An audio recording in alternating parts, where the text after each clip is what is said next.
I was sitting in my truck in the parking lot of St. Andrew's Presbyterian, engine still running, when my phone buzzed on the passenger seat.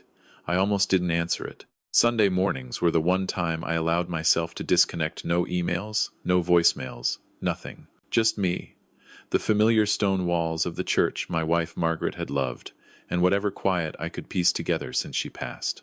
The number wasn't saved in my contacts. A local area code, but unfamiliar. I picked up anyway. "Mr. Calloway? This is Dale Hutchins, the handyman you hired to look at the water damage in the back room, the one off the hallway, your wife's old sewing room." I remembered. I'd hired him 3 days earlier after noticing a soft spot in the baseboard and a smell I couldn't explain. Margaret had used that room constantly when she was alive. After she passed 14 months ago, I'd barely opened the door. "Right, Dale. Did you find the source?" There was a pause on the line. Not the kind of pause a man makes when he's thinking.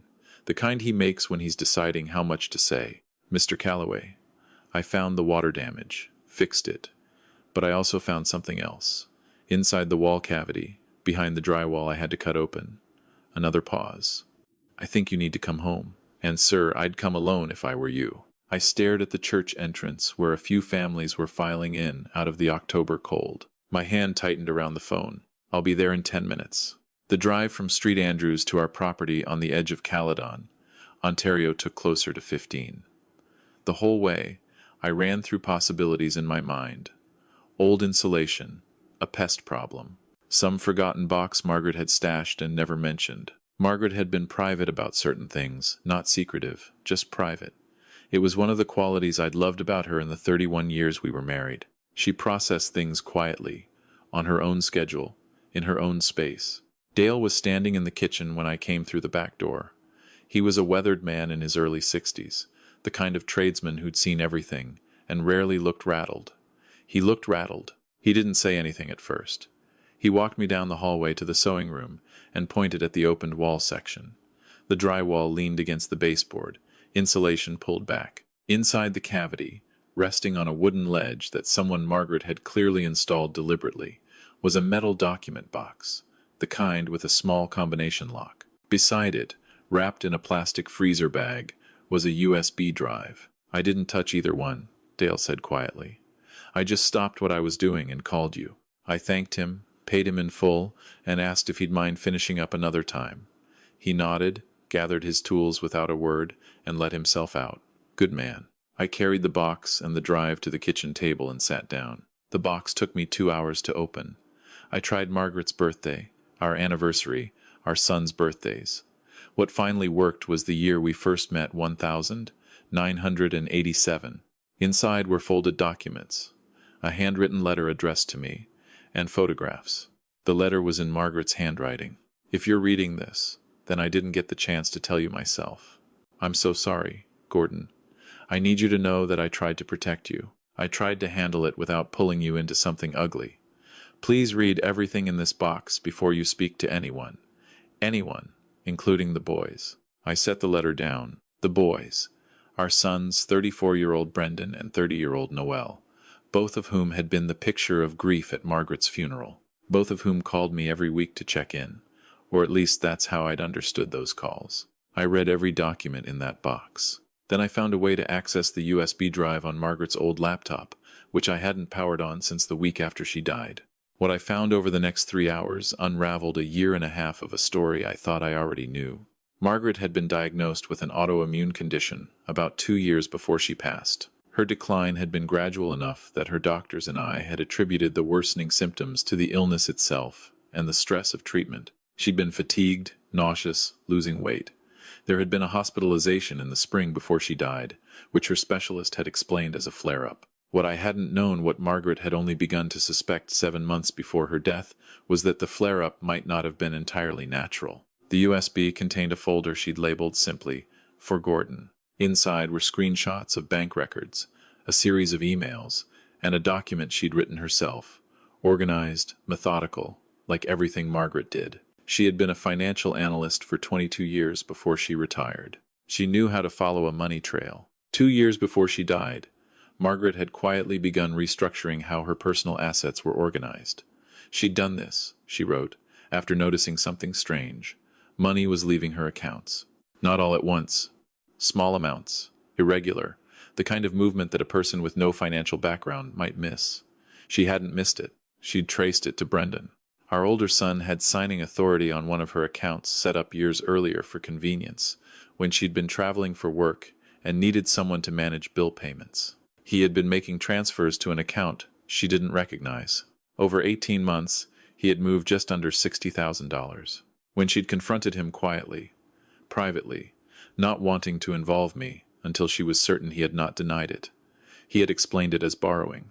Investments gone wrong. He'd promised to repay her. He'd asked her not to tell me. She had agreed to wait. She had given him 3 months to begin making it right. He hadn't made a single payment. What she discovered next was worse. In the folder were emails between Brendan and a woman named Carla Voss, a name I didn't recognize. The emails were organized and businesslike, which made them more disturbing, not less. Carla was a pharmaceutical technician. The emails discussed supplements specifically, a supplement regimen that Brendan had been sending to his mother under the guise of health support.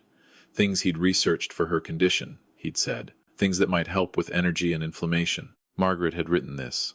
I started taking the supplements Brendan sent in April of that year. By June, I was in hospital. I don't know if this is what I think it is. I don't have proof of cause and effect, and I'm not willing to destroy our family on a suspicion. But I stopped taking them, and I am keeping what's left, and I am writing this down in case I'm right and I don't get to tell you myself. She'd included photographs of the supplement bottles. She'd photographed the return address on the package Brendan had sent them in. She had kept a sample in a sealed bag in the document box, which I found taped to the inside lid. I sat at that kitchen table until the light outside went from afternoon gray to the deep blue-black of an Ontario evening in October. I didn't eat. I didn't call anyone. I read everything again, more slowly, the second time. Margaret had suspected that her own son was poisoning her. She had not told me. She had chosen to investigate quietly, to document, to preserve evidence, and she had done all of it while managing a genuine autoimmune condition, while continuing to make my lunches and ask about my day and sit with me on the back porch in the evenings, watching the tree line. She had protected me from knowing, and that act of protection was the most devastating thing I had ever encountered. I thought about Brendan, about the man I had raised, about the camping trips and the hockey practices and the arguments about his university choices and the pride I'd felt at his wedding 6 years ago. I thought about how composed he'd been at the funeral, how he'd held my arm at the graveside, how he'd said, "She was the best of us, Dad." I thought I was going to be sick. I didn't call Brendan that night, or the next day. The first call I made was to my brother-in-law, Margaret's younger brother, a man named Frank Kowalczyk, who'd been a Crown prosecutor in Hamilton for over 2 decades before he retired. He was 61. He was sharp and steady, and he had loved his sister. I drove to his house in Burlington on the Monday morning without calling ahead. When he answered the door and saw my face, he stepped back and said, "Come inside, Gordon." I spent 4 hours with Frank that day. He read everything, reviewed the drive, held the sealed supplement sample in its bag without saying anything for a long moment. "You haven't talked to Brendan," he said. It wasn't a question. "No. Good. Don't. Not yet." He set the bag down carefully. "We need to have this tested before anything else. Properly tested, chain of custody, the kind that holds up." He looked at me across the table. "If Margaret was right about what she suspected, and I think she may have been, then the person you call next matters more than anything." Frank knew a forensic toxicologist in Toronto, a private lab that worked with legal firms. He handled the arrangements. He also contacted a former colleague, a detective with the OPP's Criminal Investigations Division in Barrie, someone he trusted personally. Not a formal report, not yet. An off-the-record conversation. A way of understanding what we were dealing with and how to proceed without tipping our hand. I went home and I did the hardest thing I have ever done in my life. I answered Brendan's call on Wednesday evening and spoke to him normally for 11 minutes. He asked if I'd eaten. He mentioned he might drive out on the weekend. I said that would be nice. I thanked him. I hung up and sat in the dark sewing room for a long time afterward, the repaired wall neat and unreadable beside me. The lab results came back in 19 days. Frank called me on a Tuesday morning in November. "Gordon, the sample Margaret kept. It contained elevated levels of heavy metal compounds, consistent with chronic, low-dose exposure. A pause, consistent with what she suspected. I had thought I was prepared for confirmation. I was not. Frank's contact at the OPP opened a formal investigation the following week. I was kept informed at every step on the advice of Frank and the family lawyer.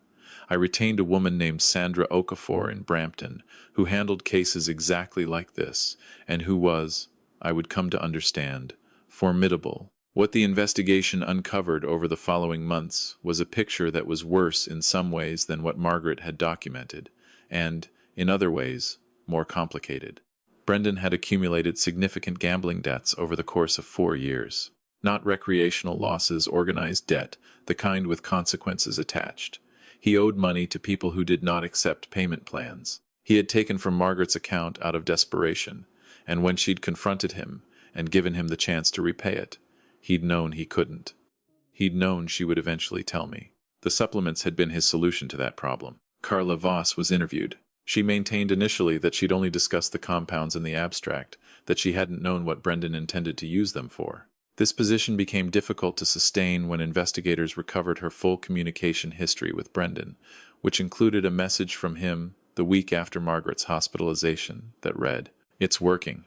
Give it another 2 months." Carla Voss was charged as an accessory. Brendan was charged with aggravated assault causing bodily harm, fraud, and a number of related offenses. His defense team argued that the autoimmune condition was the primary cause of Margaret's decline and that the compound levels were incidental. The Crown argued otherwise. The trial lasted 11 days. I attended every one of them. The jury was out for less than 7 hours. I won't describe the moment the verdict was read. I will say that Frank was seated beside me, and that when it was over he put his hand on my arm and didn't let go for a long time, and neither of us said anything. Noel, my younger son, had known nothing. The investigation had been thorough on this point, and it matched what I had come to believe on my own through those months. Noel's grief had been real, his relationship with his mother uncomplicated and genuine. Learning what his brother had done nearly broke him. That is its own ongoing story, and it is not mine alone to tell. What I will say is that Noel is a good man, and that Margaret would have found a way to hold on to that. I still live in the house in Caledon. I have not changed much about it.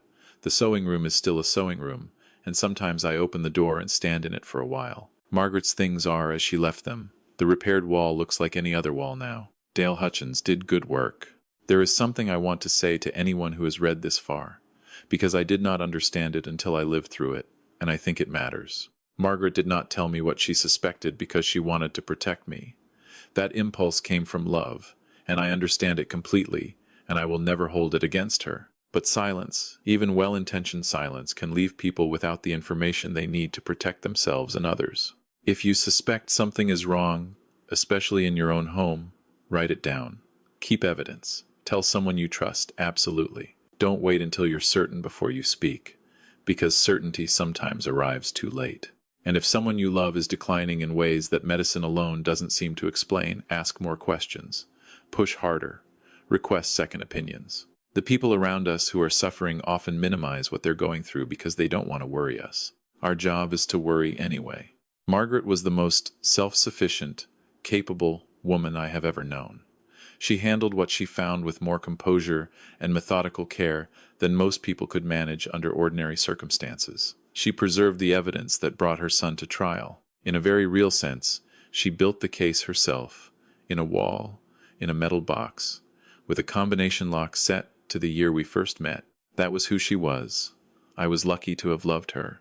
If you've experienced betrayal from someone inside your own family, someone you trusted without question, I want you to know that the disorientation you feel is not weakness. It is a rational response to something that shouldn't exist in the world. It takes time to find solid ground again. It takes the right people around you. And it takes, I think, the willingness to look at what you've discovered clearly, even when every part of you wants to look away. I looked, because she asked me to. That was the least I could do for her.